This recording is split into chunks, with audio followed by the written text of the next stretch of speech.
ਇੱਥੇ ਵੀ ਤੁਸੀਂ ਤੱਕਿਆ ਕਿ ਜਿਹੜੀ ਚੁੰਮੀ ਲਈ ਗਈ ਸੀ, ਇਹ ਕਾਫੀ ਦਿਨ ਹੋ ਗਿਆ ਇਹਨਾਂ ਨੇ ਆਪਣਾ ਫਰੀਦੀ ਸਾਹਿਬ ਨੇ ਚੁੰਮੀ ਲਈ ਸੀ ਬੜੀ ਦਬਾ ਕੇ ਫੀਲਡ ਮਾਰਸ਼ਲ ਸਾਹਿਬ ਦੀ, ਤੇ ਬਾਅਦ ਵਿੱਚ ਫਿਰ 2-4 ਚੱਕਰ ਇਹਨਾਂ ਲਾਏ ਨੇ ਫੀਲਡ ਮਾਰਸ਼ਲ ਦੀ ਤਰਫ ਕਿ ਜਨਾਬ ਮੈਂ ਮੁਲਾਕਾਤ ਕਰਨਾ ਚਾਹਨਾ, ਤੇ ਉਹਨਾਂ ਕਿਹਾ ਟਾਈਮ ਕੋਈ ਨਹੀਂ, ਬਿਲਕੁਲ ਜੰਗ ਅਸੀਂ ਜਿੱਤ ਚੁੱਕੇ ਹਾਂ ਤੇ ਸਾਡੇ ਕੋਲ ਟਾਈਮ ਨਹੀਂ, ਤੇ ਜਿਹੜਾ ਤੂੰ ਉਹਦਾ ਮੰਗਣਾ ਅਜੇ ਅਸੀਂ ਉਹ ਜਿਹੜਾ ਨਾ ਤੁਹਾਨੂੰ ਦੱਸਾਂਗੇ। ਇਹਨੂੰ ਟਾਈਮ ਦਿੱਤਾ ਗਿਆ।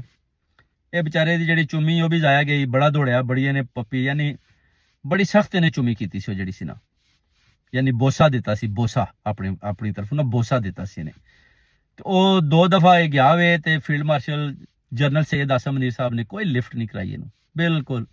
ਬਾਹਰ ਉਹਨਾਂ ਆਖਿਆ ਨੂੰ ਨੱਸ ਜਾ, ਦੌੜਾ ਲਾ ਜਾ, ਬਸ ਤੂੰ ਜੇ ਕੁਝ ਇੱਥੇ ਮੰਗਣ ਆਇਆ ਨਾ ਉਹ ਕੋਈ ਨਹੀਂ ਹੋਇਆ। ਇਹ ਫਿਰ ਜਨਾਬ ਵਿਚਾਰਾ ਪਰੇਸ਼ਾਨ ਹਾਲ ਵਾਪਸ ਆ ਗਿਆ। ਇਹਨੇ ਆਖਿਆ ਕਿ ਤੇ ਪੱਪੀਆਂ ਲੈਂਦੇ ਰਹਿ ਗਿਆ ਤੇ ਮੇਰੇ ਹੱਥੀਂ ਵੀ ਕੁਝ ਨਹੀਂ ਆਇਆ। ਇਹਨੂੰ ਬੜਾ ਵਹਿਮ ਸੀ ਕਿ ਜਿਹੜਾ ਮੈਂ ਬੋਸਾ ਲਿਆ ਨਾ ਤੇ ਮੈਨੂੰ ਕੁਝ ਨਾ ਕੁਝ ਘਰ ਜਾਣ ਤੋਂ ਪਹਿਲੇ ਲੱਭ ਜਾਏਗਾ, ਮਗਰ ਇਹਦੇ ਨਾਲ ਵੀ ਧੋਖਾ ਹੀ ਹੋਇਆ। ਚਲੋ ਕੋਈ ਨਹੀਂ ਬੰਦਿਆ, ਨਾ ਤੇਰੀ ਆ ਨਾ ਮੇਰੀ ਆ, ਹੈ ਉਹ ਸ਼ੇਰ ਤੂੰ ਸੁਣਿਆ ਨਾ ਹੈ, ਇਹ ਇਸ ਤਰ੍ਹਾਂ ਹੀ ਦੁਨੀਆ ਚੱਲਦੀ ਆ, ਤੇ ਤੈਨੂੰ ਵੀ ਕੁਝ ਨਾ ਕੁਝ ਦੇ ਹੀ ਦੇਣਗੇ, ਥੋੜਾ ਜਿਹਾ ਵੇਟ ਕਰ ਲਿਆ, ਨਹੀਂ ਤੇ ਸਿਫਾਰਿਸ਼ ਤੇਰੀ ਬਾਹਰੋਂ ਕਰਾਂਗੇ ਕਿ ਫਰੀਦੀ ਨੂੰ ਕੁਝ ਦੇ ਦਿਓ, ਫਰੀਦੀ ਜਿਹੜਾ ਬੋਸਾ ਦਿੱਤਾ ਸੀ ਤੇ ਬੋਸੇ ਦੀ ਕੋਈ ਕੀਮਤ ਪਾ ਦਿਓ।